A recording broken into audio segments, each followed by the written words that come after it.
Nah, oke, saya jelaskan satu persatu ya. Yang pertama tadi audit laporan keuangan. Nah, jadi audit laporan keuangan ini adalah audit untuk menentukan apakah laporan keuangan telah sesuai dengan kriteria tertentu yang umumnya adalah PABU. Ya. Kemarin kan juga saya udah pernah jelaskan mengenai audit laporan keuangan, ya kan? Dimana tujuan untuk mengaudit laporan keuangan adalah supaya laporan keuangan di satu perusahaan itu sesuai dengan kriteria yang ditetapkan atau kriteria umumnya. Nah, jadi kenapa harus diaudit laporan keuangan supaya apa kemarin? Supaya tidak terjadi kesalahan, supaya tidak terjadi kecurangan dan lain sebagainya, ya. Makanya perlu yang namanya auditor. Selain itu, selain daripada kecurangan, ada juga kesalahan, ya. Misalnya perusahaan ini dalam segi laporan keuangannya itu kan nggak mungkin mereka mau salah, bener kan? Mereka pasti ingin laporan keuangannya bagus, laporan keuangannya bersih. Supaya apa? Supaya keuangan perusahaan pun terjaga, supaya perusahaan pun tetap laporan keuangannya itu bagus gitu ya. Supaya apa? Ya untuk kelancaran perusahaan, kelancaran masa depan perusahaan. Kalau misalkan keuangan perusahaan, laporan keuangan perusahaan itu amburadul dan tidak baik, maka itu sangat berpengaruh terhadap apa? Terhadap masa depan perusahaan. Kalau misalkan laporan keuangannya salah terus, ya, bisa jadi akan ada kerugian di situ, ya kan? Kalau misalkan laporan keuangannya salah, misalnya ini laba bersihnya, profit perusahaan, kemudian pengeluaran perusahaan untuk bahan baku, untuk inventory, untuk bangunan, untuk peralatan dan lain sebagainya, itu harga-harganya juga misalnya salah, atau misalnya pengeluarannya itu dibuat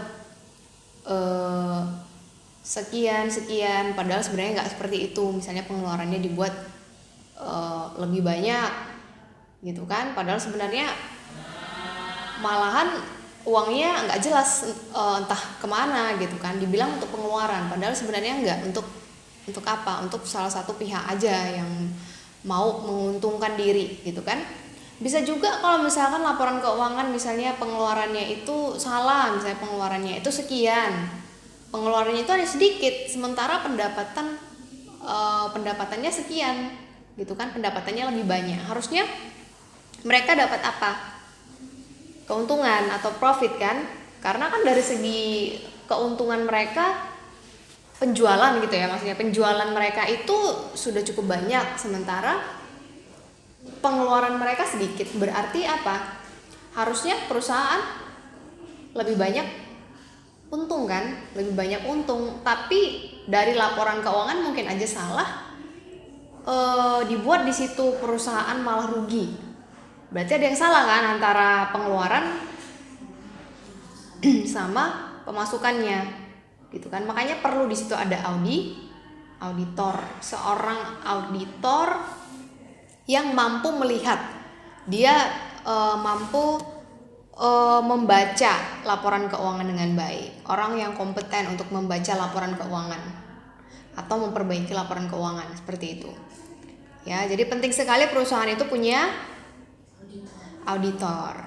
Biasanya perusahaan itu punya auditor sendiri atau namanya auditor internal. Ada juga perusahaan yang auditornya diambil dari luar atau auditor eksternal.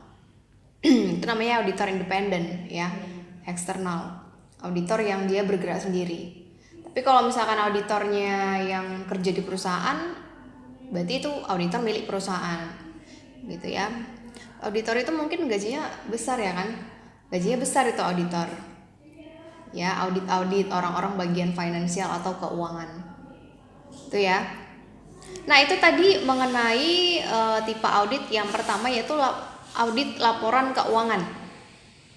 Yang kedua, audit operasional atau kinerja ya. Audit operasional atau kinerja adalah evaluasi atas efisiensi dan efektivitas setiap bagian dari prosedur dan metode operasi organisasi. Evaluasi atas efisiensi dan efektivitas setiap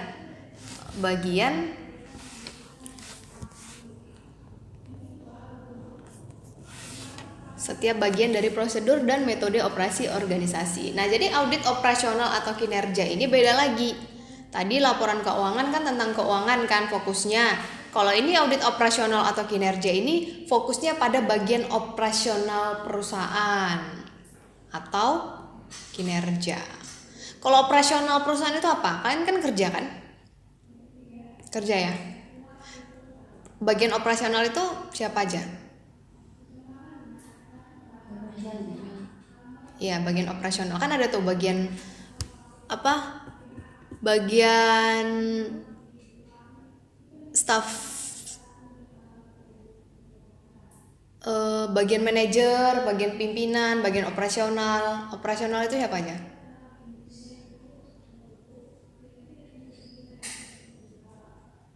Operasi,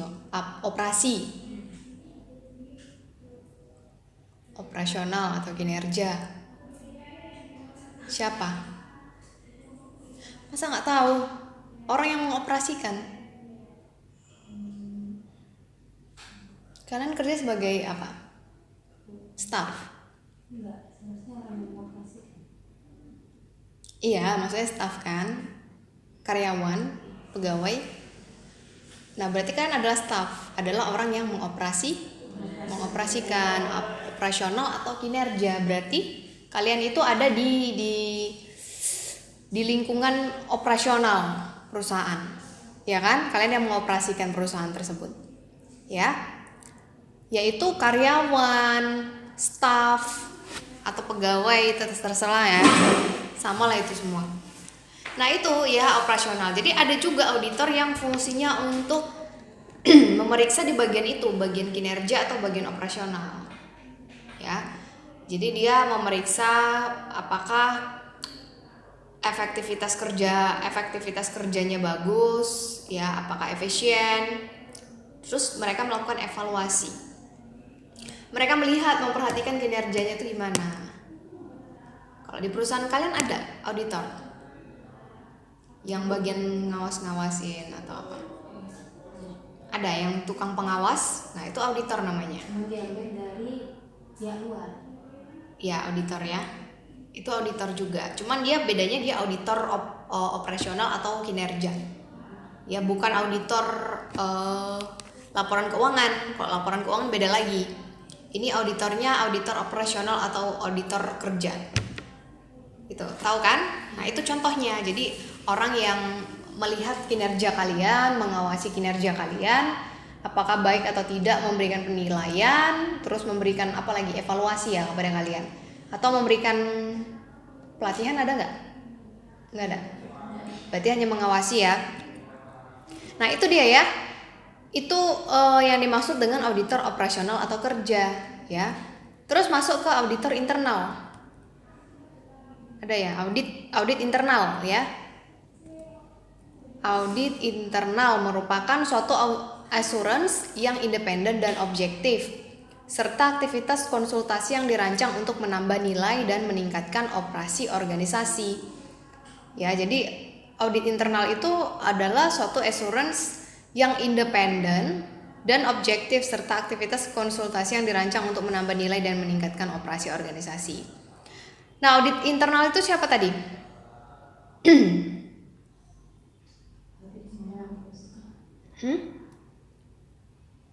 Di dalam? Gak usah takut. Saya nggak apa-apa, saya nggak makan orang kok. Audit internal itu orang yang di bagian di dalam perusahaan. Jadi sama sih sebenarnya. Ya, jadi fungsi dia itu adalah untuk pengawasi ya, untuk konsultasi, terus juga untuk merancang dan menambah nilai tambah untuk meningkatkan operasi organisasi atau operasi perusahaan. Kalau tadi kalian itu auditornya yang mengawasi dari luar kan? Ya, berarti itu dari luar perusahaan. Nah, kalau ini audit internal itu di dalam perusahaan. Jadi ada juga auditor yang memang dia kerja di perusahaan tersebut, tapi ya kerjanya juga mengawasi juga, ya bagian operasional, bagian operasi dan lain sebagainya. Itu ya. Kemudian masuk ke audit ketaatan. Audit ketaatan adalah audit yang dilaksanakan untuk menentukan apakah pihak yang diaudit telah mengikuti prosedur, aturan atau ketentuan yang ditetapkan oleh otoritas yang lebih tinggi. Jadi audit ketaatan itu apa?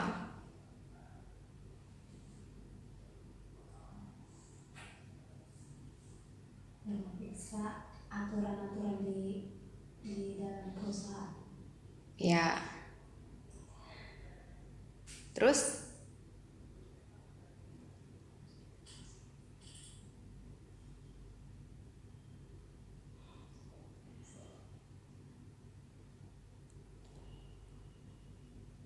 Ya, jadi tujuannya apa?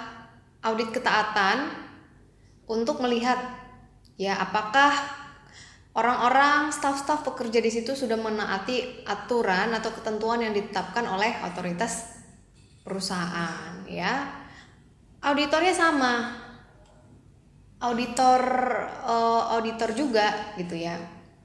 Auditor tadi yang tukang mengawasi di tempat kerja kalian, ya, dia juga ada audit ketaatan juga, ya. Jadi dia melihat apakah karyawan atau perusahaan itu sudah mematuhi aturan atau ketentuan yang ditetapkan, baik itu dari perusahaan maupun dari luar. Ya, kalau misalkan di tempat kerja kalian itu kalian memakai auditor dari pihak luar, berarti dia mengawasi atau menilai dari segi apa? Peraturan atau ketentuan yang dari mana? Dari luar. Selain daripada peraturan yang dari dalam perusahaan, dia juga harus menyesuaikan dengan peraturan yang dari luar. Atau peraturan siapa itu biasanya? Peraturan pemerintah, ya. Peraturan pemerintah. Pemerintah itu adalah otoritas yang lebih tinggi. Ya, dia juga membuat peraturan. Dia menilai apakah di perusahaan kalian itu ada sesuatu yang ganjal atau sesuatu yang tidak sesuai dengan peraturan. Contohnya misalnya hal-hal yang mungkin ilegal, ya kan, yang dilakukan sama perusahaan, itu bisa dilaporkan, ya. Itu bisa dilaporkan sama auditor. Gitu. Ya. Jadi selain auditor itu berfungsi untuk kelancaran perusahaan, auditor itu juga fungsinya untuk mengawasi juga, ya, mengawasi untuk pihak-pihak otoritas yang lebih tinggi, yaitu pemerintahan, ya.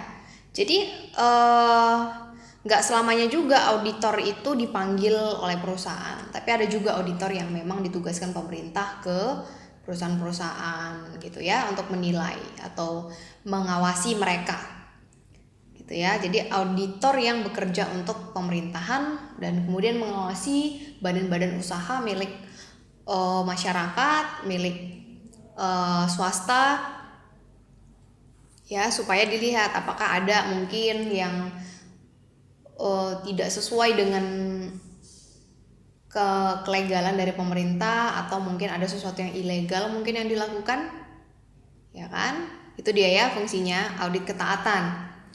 Nah, kemudian audit investigasi atau audit investigatif adalah serangkaian kegiatan mengenali, ya, kemudian mengidentifikasi dan juga menguji secara detail informasi dan fakta-fakta yang ada untuk mengungkap kejadian yang sebenarnya dalam rangka pembuktian, guna mendukung proses hukum atas dugaan penyimpangan yang dapat merugikan keuangan suatu entitas. Nah, jadi audit investigatif itu apa? Audit investigatif itu adalah investigasi. Investigasi itu tahu kan apa artinya? Apa itu investigasi?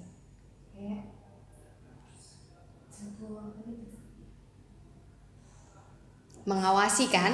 Mengawasi juga. Ya, investigasi itu adalah mengawasi. Ya, jadi dia harus kegiatannya itu adalah auditornya itu menginvestigasi, yaitu auditornya itu melakukan kegiatan, dia harus mengenali perusahaan ini. Ya, dia harus mengenali perusahaan ini itu sebagai perusahaan apa. Misalnya perusahaan yang menjual minuman misalnya. Ya, minuman-minuman yang non alkohol. Atau nggak tahu lah, mungkin ya mereka penjual minuman, misalnya perusahaan yang memproduksi minuman, ya. Tapi mungkin kemungkinan di situ ada mereka memproduksi minuman yang ada alkoholnya. Nah, itulah fungsinya mereka menginvestigasi. Jadi mereka harus mengenali dulu perusahaan ini. Perusahaan ini bergerak di bidang apa? Di bidang konsumen, di bidang ini. Brand minuman gitu kan, brand minuman. Terus mereka itu setelah mereka mengenali perusahaannya, baru mereka mengidentifikasi. Diidentifikasilah apakah dicek mereka lah ke gudang, dicek mereka lah apa saja nih produk-produknya, bahan-bahannya apa saja, ya kan. Terus juga apa namanya? Selain bahan-bahannya, ini diproduksinya di mana gitu ya, bahan bakunya apa saja, pembuatannya bagaimana. Itu yang dinamakan dengan mengidentifikasi.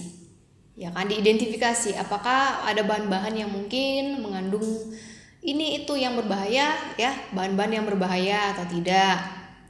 Kemudian mereka menguji secara detail. Nah, kemudian diujilah nih bahan-bahannya ini berbahaya enggak. Misalnya ada bahannya ini namanya bahan ini bahan A. Apakah bahan A ini pas diidentifikasi dia mengandung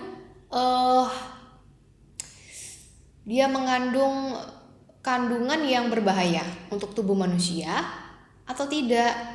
Kalau kemarin itu ada tuh kasusnya kan, ternyata ini tuh ada mengandung sebuah bahan atau kandungan yang berbahaya untuk tubuh manusia. Apa itu kayaknya kemarin mie sedap ya, yang kemarin itu viral kan. Itu mie sedap kan pas dicek di sana di laboratorium di Hong Kong kalau nggak salah ya, di luar negeri lah pokoknya ya. Diidentifikasi lah sama mereka, ternyata ada kandungan di situ tuh yang berbahaya untuk tubuh manusia. Sehingga di sana itu di Hong Kong tuh udah nggak boleh lagi mie sedap dipasarkan, dihapuskan semuanya atau dihancurkan semua barangnya atau mie sedap itu. Kontroversial ya jadinya, karena mereka mengidentifikasi. Pertama mereka mengenali dulu ini bahannya, ini brandnya apa nih, mie sedap. Terus kemudian mereka mengidentifikasi bahan-bahannya apa aja yang dipakai. Terus setelah itu mereka menguji apakah bahan-bahan yang dipakai ini mengandung bahan-bahan yang berbahaya bagi tubuh atau tidak. Ternyata pas diuji mengandung bahan yang berbahaya kan. Akhirnya mereka tidak mau memasarkannya lagi. Itu ya, audit investigasi itu yang bekerja. Ya, audit investigasi. Nah itu pastinya merugikan siapa? Merugikan konsumen ya, merugikan konsumen. Terus juga itu nantinya akan merugikan siapa? Merugikan perusahaan juga kan. Kalau misalkan nanti ada apa-apa sama konsumennya, tiba-tiba perusahaan itu juga kan akhirnya yang kena imbasnya gitu. Jadi ya itu harus benar-benar diidentifikasi, harus diinvestigasi lebih lagi. Itu ya yang definisi dari audit investigasi. Ini siapa yang ngechat saya?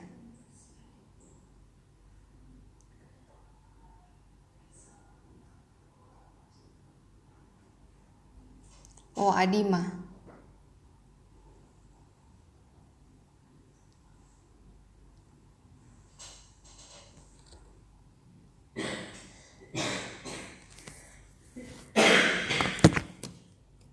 Oke ya, tadi yang pertama apa? Yang belum apa? Ya, kecurangan. Audit kecurangan. Nah, audit kecurangan adalah audit yang bersifat tidak berulang. Dilakukan dengan cara mengumpulkan bukti guna menentukan apakah kecurangan sedang terjadi, telah terjadi atau akan terjadi, benar-benar terjadi, dan untuk menyelesaikan permasalahan tersebut dengan menegaskan siapa yang bertanggung jawab. Ya, jadi audit kecurangan itu adalah mereka mengaudit atau mereka memeriksa kejadian-kejadian yang bersifat